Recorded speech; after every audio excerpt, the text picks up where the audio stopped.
Hi friends, good morning. இன்றைக்கி 5:35 ஆகிடுச்சு. இன்றைக்கி பசங்களுக்கு லஞ்ச் பாக்ஸ்க்கு என்ன அப்படின்னா பன்னீர் வச்சு ஒரு வெஜ் ரோல் தான் பண்ண போகிறேன். இது வந்து ஒரு 200 கிராம்ஸ் பன்னீர் நான் எடுத்திருக்கேன். ஸோ இதை வச்சு எப்படி பண்ணுறது அப்படின்னு பார்க்கலாம் வாங்க. காலையில் டெய்லியுமே வீக் டேஸில் ரொட்டீன் பார்த்திங்கன்னா எல்லார் வீட்லேயுமே இந்த 5:30க்கு எழுந்திரிச்சிருவோம். ஏன்னா ஸ்கூல் இருக்குது, ஆஃபீஸ் இருக்குது, நமக்கு கரெக்டாக இருக்கும். ஸோ இந்த வீக் டேஸில் இப்படி வேலை பார்த்துட்டு சாட்டர்டே சண்டே எனக்கு எல்லாமே ரொம்ப லேட்டாக இருக்கிற மாதிரி இருக்கும், டிஃபன் சமையல் எல்லாமே. ஸோ நான் வந்து இதில் பர்த்டே வ்ளாக் வந்து இன்க்ளூட் பண்ணியிருக்கேன். நிறைய பேர் கேட்டிங்க, நிறைய பேர் விஷஸும் சொல்லியிருந்தீங்க. ஸோ பர்த்டே வ்ளாக் என்னாச்சு, நீங்கள் ஏன் போடலை இன்னும் அப்படின்னா, ஆக்சுவலாக அம்மா வீட்டுக்கு போயிருந்தேன் ஒரு 4 டேஸாக. ஸோ அங்கேருந்து வந்து என்னால் வ்ளாக்லாம் போட முடியல, நான் எடுக்கவும் இல்லை. அங்கே போய் அப்பாவுக்கு வந்து ஹெல்ப்புக்காக தான் நான் போயிருந்தேன். அதனால தான் அங்கே போய் என்னால் வீடியோ எடிட் பண்ண முடியல, டைமே கிடைக்கல. ஸோ அதனால தான் இந்த வ்ளாகில் நான் உங்களுக்கு இன்க்ளூட் பண்ணுறேன்.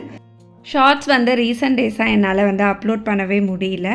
2-3 பேர் கேட்டிருந்தீங்க, உங்கள் ரெசிபீஸ்லாம் நாங்கள் மிஸ் பண்ணுறோம், டிஃபன் பாக்ஸ் ரெசிபி போடுங்கன்ட்டு. ஸோ இன்றைக்கி வந்து நான் சப்பாத்தி ரோல் தான் பண்ண போகிறேன். அதுக்கு தான் வந்து பன்னீர் இந்த மாதிரி க்யூபாக கட் பண்ணியிருக்கேன். இப்போ வந்து இது காஷ்மீரி ரெட் சில்லி, அது வந்து ஒரு டீஸ்பூன் போட்டிருக்கேன். அப்புறம் தனியாத்தூள் ஒரு 1.5 டீஸ்பூன் போட்டுக்கோங்க.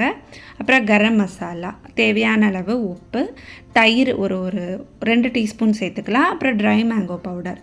அதுக்கு பதிலாக நீங்கள் லெமன் கூட சேர்த்துக்கலாம். என்கிட்ட லெமன் இல்லை, அதனால் அந்த புளிப்பு டேஸ்ட்டுக்காக மேங்கோ பவுடர் சேர்த்துருக்கேன். இஞ்சி பூண்டு விழுது அது வந்து ஒரு டீஸ்பூன் போட்டிருக்கேன். அப்புறமா ஒரு சிட்டிகை மஞ்சள் தூள். இப்போ இது எல்லாத்தையுமே மிக்ஸ் பண்ணிவிட்டு இந்த க்யூபாக நறுக்கி வச்சுருக்கோம் இல்லையா பன்னீர், அதையும் போட்டு நல்லா மிக்ஸ் பண்ணிவிட்டு ஒரு 10 மினிட்ஸ் அப்படியே விட்டுருங்க. அப்படியே அந்த மசாலாவோட அது நல்லா அப்படியே ஊறிட்டுருக்கும். அது ஒரு 10 மினிட்ஸ் வந்து ரெஸ்ட்டில் இருக்கட்டும். அதுக்குள்ளே நான் கொஞ்சம் காய்கறிலாம் நறுக்கிக்க போகிறேன். கேப்சிகம் வந்து இதுக்கு ரொம்ப மெயினாக தேவைப்படும். இது போட்டிங்க அப்படின்னா தான் அந்த வெஜ் ரோல்க்கான டேஸ்ட்டே நமக்கு கிடைக்கும். அது வந்து நான் பொடியாக தான் சாப் பண்ணிக்க போகிறேன். ஏன்னா பெருசாக கட் பண்ணோம் அப்படின்னா பசங்க வந்து சாப்பிட மாட்டாங்க. அதுவும் மித்துனுக்கு வந்து இந்த கேப்சிகம் பிடிக்காது. இந்த மாதிரி ரோல்லலாம் பண்ணி கொடுத்தோம் அப்படின்னா ரொம்ப இஷ்டமாக சாப்பிடுவான். இப்போ இந்த பேனில் தான் நான் வந்து செய்ய போகிறேன். இந்த டீபாட் மாதிரி இருக்குது, இதில் தான் செய்ய போகிறேன். இது வந்து அகரோடது தான். ஸோ இது வந்து உங்களுக்கு ரொம்ப நல்லாயிருக்கும், ஒட்டாமல் வரும். அதனால தான் இதுக்கு வந்து லிட்டும் கொடுத்துருக்காங்க. அதுதான் எனக்கு ரொம்ப யூஸ்ஃபுல்லாக இருக்கும் இந்த மாதிரி ரெசிபிலாம் பண்ணுறதுக்கு. இப்போ கொஞ்சமாக எண்ணெய் சேர்த்துட்டு இதில் ஒரு வெங்காயம் பொடியாக நறுக்குனது, கேப்சிகம், கொஞ்சம் பீட்ரூட், கேரட் எல்லாமே நான் சீவி வச்சுருப்பேன், அதையும் போட்டுக்கிறேன். அப்புறம் தேவையான அளவு உப்பு சேர்த்துட்டு இப்போ நம்ம மிக்ஸ் பண்ணி வச்சுருந்தோம் இல்லையா, ஒரு 10 மினிட்ஸ் நல்லா வந்து ஊறி மசாலா பார்த்திங்கன்னா கம்ப்ளீட்டாக இழுத்துருச்சு. இப்போ அதையும் போட்டு லைட்டாக அந்த மாதிரி ஒரு ஃப்ரை கொடுத்துக்கலாம். ரொம்ப வந்து டீப் ஃப்ரை பண்ண வேண்டாம், சும்மா லைட்டாக பண்ணால் போதும். ஒரு 2 to 3 மினிட்ஸ் கிட்ட. அது கொஞ்சம் வேகிறதுக்குள்ளே சப்பாத்தி மாவு பிசைஞ்சிக்கலாம். கோதுமை மாவு மட்டும்தான் சேர்த்துருக்கேன். இதில் வந்து தேவையான அளவு உப்பு, அப்புறமா கொஞ்சம் தண்ணி வந்து பார்த்து சேர்த்துட்டு சப்பாத்தி மாவு எப்படி பிசைஞ்சு எடுப்போம் அதே மாதிரி தான். இதில் கொஞ்சம் நீங்கள் மைதா கூட போட்டுக்கலாம். ஏன்னா நம்ம ரோல் பண்ணும்போது மைதா சேர்த்தா கொஞ்சம் நமக்கு நல்லாயிருக்கும், டேஸ்ட் வந்து ஒரு டிஃப்ரெண்ட்டாக இருக்கும். ஆனால் நான் அது மைதா மாவு சேர்க்கலை, வெறும் கோதுமை மாவு மட்டும்தான். நார்மலாக சப்பாத்தி போட்டு எடுத்துகிட்டு அதில் தான் வந்து ரோல் பண்ண போகிறேன்.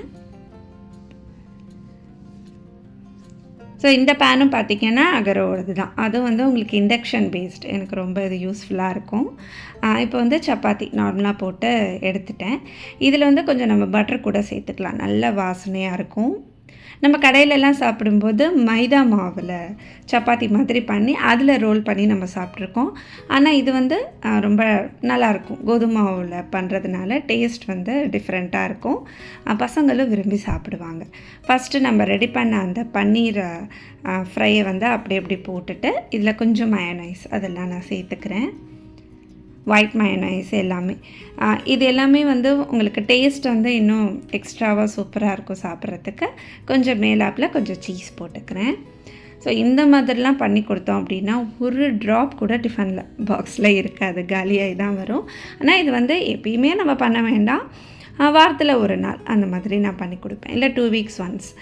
ஸோ இது மாதிரிலாம் வச்சோம் அப்படின்னா மித்துனுக்கும் சரி நிக்கிலுக்கும் சரி ரொம்ப பிடிக்கும். ஸோ இந்த மாதிரி ஐட்டம் பண்ணும்போது நான் 2 பேருக்கும் சேர்த்தே கொடுத்துட்றேன் அப்படின்னு சொல்லிடுவேன். அவளும் அப்படி தான். இந்த மாதிரி ஏதாவது டிஃப்ரெண்ட்டாக பண்ணால் அப்படின்னா டக்குன்னு நமக்கு பசங்க ஞாபகம் தான் வரும், ஏன்னா 2 பேருக்குமே பிடிக்கும். நிக்கில் குட்டிக்கு வந்து நான் கொஞ்சம் சாஸ் வச்சுருக்கேன், ஸ்நாக்ஸ்க்கு ஆப்பிள், அப்புறமா அந்த கார்ன் பப்ஸ் அதெல்லாம் வச்சுருக்கேன். எல்லாத்தையும் பேக் பண்ணி ரெடி பண்ணிவிடுவேன். ஸ்நாக்ஸ் எல்லாமே நான் நிக்கிலுக்கு மித்துனுக்கு 2 பேருக்கும் பேக் பண்ணியாச்சு. எங்கள் பர்த்டே பார்த்திங்க அப்படின்னா சண்டே அன்றைக்கி வந்திருந்தது. அதனால் காலையில் என்னால் எதுவும் ஷூட் பண்ண முடியல. ஈவினிங் தான் நாங்கள் வெளியில் போனோம், அப்போ தான் எடுத்தேன். இந்த சுடிதார் வந்து எங்கள் மாமியார் வாங்கிட்டு வந்திருந்தாங்க. வெறும் மெட்டீரியல் மட்டும்தான் நான் ஸ்டிச் பண்ணிக்கிட்டேன். அந்த டெய்லரோட நம்பர் வந்து நான் உங்களுக்கு டிஸ்கிரிப்ஷனில் கொடுக்குறேன். ரொம்ப சூப்பராக ஸ்டிச் பண்ணி கொடுத்துருந்தாரு. நான் சொன்ன மாதிரியே எனக்கு வந்து இந்த மாதிரி குட்டியாக பஃப் வச்சு கேட்டிருந்தேன்.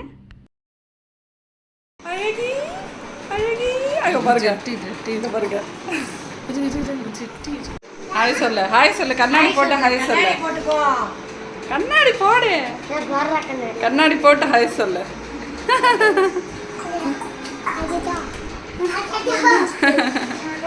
பாருங்க மேடம் ரெடி ஆகிட்டாங்க. உங்களோட ஃபுல் வியூ நான் உங்களுக்கு வந்து காட்டுறேன். நான் ஃபுல் வியூ உங்களுக்கு வந்து நான் காட்டுறேன். உங்களுக்கு வந்து எங்களோட 36 முடிஞ்சு 37 ஸ்டார்ட் ஆகுது. ஸோ 37 ஆரம்பிச்சு வருஷம் சொல்லிட்டு தான் இருக்கோம். லாஸ்ட் இயரே ஆனால் நாங்கள் 36 வயதிலேன்னு போட்டுட்டோம், ஏன்னா 36 ஸ்டார்ட் ஆகுதுனால. இந்த வருஷம் 36 முடிஞ்சு 37 ஸ்டார்ட் கம்ப்ளீட். ஆனால் நம்ம மனதளவில் உடல் அளவுலையும் நல்ல ஆரோக்கியத்தோட இளமையாகவே நம்ம இருக்கணும்னா நல்லா சிரிச்சுட்டே இருங்க, சந்தோஷமாக இருங்க. உங்களுக்கு வந்து இந்த பர்த்டே அந்த அளவுக்கு ரொம்ப ஒரு செலிப்ரேஷன் மூடெல்லாம் இல்லை. ஆனால் அப்பா கொஞ்சமாக ஒரு ரெக்கவரி இருக்கிறதுனால நான் காலையில் முருகர்கிட்ட போய் நின்று ரொம்ப நேரம் பிரார்த்தனை பண்ணிட்டு வந்தோம். நாளைக்கு ஆடி கிருத்திகை அப்படிங்கிறதுனால இன்னைக்கு செம கூட்டம் முருகர் கோயிலில். அதனால் முருகர்கிட்ட நின்று நல்லா தரிசனம் பண்ணிவிட்டு என்னோட வேண்டுதெல்லாம் வச்சுட்டு வந்திருக்கேன் அப்பாவுக்காக. சீக்கிரமாக ஒரு ரெக்கவரி வந்துட்டு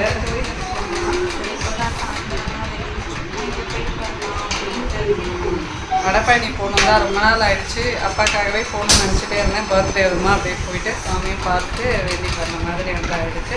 ஸோ உங்களோட இன்னும் ரொம்ப ஸ்பெஷல் அப்படின்னா எங்களுக்கு மூடு இல்லைனாலுமே இன்ஸ்டாகிராமில் அப்புறமா யூடியூப்பில் அவ்வளோ பேர் வந்து விஷஸ் கொடுத்துருக்கேன். அதெல்லாம் பார்க்கும்போதே எங்களுக்கு வந்து ரொம்ப ரொம்ப ஹாப்பியாக இருக்குது. ஏன்னா அவ்வளோ விஷஸ்ஸு உங்கள் எல்லாரோட விஷஸ் அண்ட் பிளெஸிங்ஸ்க்கு ரொம்ப தேங்க்ஸ். அதே மாதிரியே எங்களை எப்பவும் பிளெஸ் பண்ணிகிட்டே இருந்தேன். நான் போட்டிருக்கிற ஸ்டெட் வந்து எங்கள் மாமியார் எனக்கு கிஃப்ட் பண்ணாங்க. அதோடு வந்து ஒரு நெக் பீஸும் இருந்தது. அது வந்து எனக்கு கொஞ்சம் கழுத்துக்கு டைட்டாக இருந்தது. அதை தான் நான் அவங்கள்ட்ட சொல்லிகிட்டு இருந்தேன், ஏன் போடலை அப்படின்னு கேட்டிருந்தாங்க. அன்றைக்கி வந்து ஜஸ்ட்டு ரொம்ப பெருசாக எங்கேயும் போகலைங்க. கோயிலுக்கு மெயினாக போகணும் அப்படின்ட்டு கோயில் தான் போகணும் நாங்கள் கிளம்பிகிட்டு இருந்தோம். பக்கத்துலேயே வந்து ஸ்ரீனிவாச பெருமாள் கோயில் இருக்குது முகப்பேரில். ஸோ அந்த கோயிலுக்கு தான் நாங்கள் போகலாம் அப்படின்னு பிளான் பண்ணியிருந்தோம். இந்த குட்டி செயின் வந்து உங்கள் எல்லாருக்குமே தெரியும். நான், வேம்பு, லாவண்யா எல்லோரும் ஒரே மாதிரி வாங்கிக்கிட்டோம். எங்கள் மாமியார்கிட்ட வந்து லாவண்யா பிளெஸ்ஸிங் வாங்கிக்கிட்டு அவள் வீட்டுக்கு கிளம்பிட்டா. ஆக்சுவலாக நாங்கள் 2 பேரும் சேர்ந்து போகிற மாதிரி தான் ஐடியா. அவங்க வந்து காலையில் வெளியில் போயிட்டு வந்துட்டாங்க. எப்பயுமே 2 பேரும் சேர்ந்து ஹோட்டல் போகிறது அதெல்லாம் பண்ணுவோம். ஆனால் இந்த வருஷம் வந்து மூடே இல்லை எனக்கு. அவளும் வந்து காலையில் கோயிலுக்கு மட்டும்தான் போயிருந்தேன் அப்படின்னு சொன்னால். சரி, ஏன்னா அப்பா வந்து உங்களை எல்லாருக்குமே தெரியும். ஸோ அதனாலே வந்து மைண்ட் செட் எனக்கு எதுவுமே நம்ம இதை செலிப்ரேட்டே பண்ணணும்னு இல்லை அப்படின்னு தான் எனக்கு நினச்சிட்ருந்தேன். நான் ரொம்ப டவுனாக இருப்பேன் ஒரு சில நேரம். அப்புறம் என் ஹஸ்பண்ட் தான், இல்லை நீ இப்படியே இருந்தால் சரியாக வராது, வா வெளியில் போகலாம், ஏதாவது வாங்கி தரேன் சாப்பிடு அப்படின்னு ஏதாவது சொல்லி என்னை வந்து மோட்டிவேட் பண்ணிகிட்டே இருப்பாங்க. ஏன்னா அப்பா வந்து ஏதாவது பர்த்டே அப்படின்னா ஒன்று எங்களை பார்க்க வந்துடுவாங்க, இல்லாட்டி கண்டிப்பாக ஏதாவது ஒன்று வாங்கி கொடுப்பாங்க, இல்லை காசு கொடுப்பாங்க. ஸோ அந்த மாதிரி ஏதாவது அவங்களோட லவ்வை வந்து எப்படியோ நம்மக்கிட்ட அப்படியே காமிச்சிருவாங்க. அதை வந்து நான் இந்த வருஷம் ரொம்பவே மிஸ் பண்ணேன். கூடிய சீக்கிரமே அப்பா வந்து க்யூர் ஆகி வந்துடுவாங்க அப்படின்னு கண்டிப்பாக நான் நம்புகிறேன். அது சீக்கிரமாகவே நடக்கும். ஸோ கண்டிப்பாக நம்ம வ்ளாகில் வந்து அப்பாவும் வருவாங்க. இந்த வ்ளாக் வந்து நீங்கள் எல்லாருமே என்ஜாய் பண்ணியிருப்பீங்கன்னு நினைக்கிறேன். பெருசாக வந்து என்னால் இந்த வருஷம் எதுவுமே ஷூட் பண்ண முடியல. நெக்ஸ்ட் இயர் கண்டிப்பாக சூப்பராக செலிப்ரேட் பண்ணிடலாம். ஸோ இந்த vlog உங்களுக்கு பிடிச்சிருந்தது அப்படின்னா எங்கள் சேனலை லைக் பண்ணி சப்ஸ்கிரைப் பண்ணுங்கள். தேங்க்யூ ஃப்ரெண்ட்ஸ், பாய்.